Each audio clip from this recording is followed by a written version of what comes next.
Мен мына Эл Үмүтү партиясынын өкүлүнө айта турганым, жана айтпады сиз элди алдап көрдүңүз беле деп.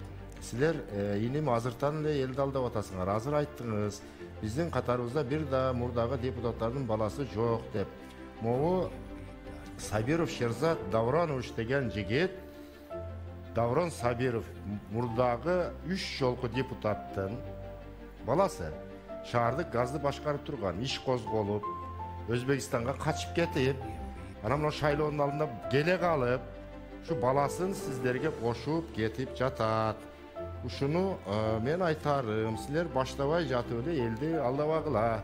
Мындай дароо эле факты чыгып калат. Анан Ошко барып, Сабиров Давран ким экенин сурасаңыз, жакшы жоопторду аласыз. Могу сүрөттү сизге мен азыр берек кылып коем. Да, 1 минутта вакытыңыз бар. Колдоносузбу же 0 Бир аз туруп колдоном.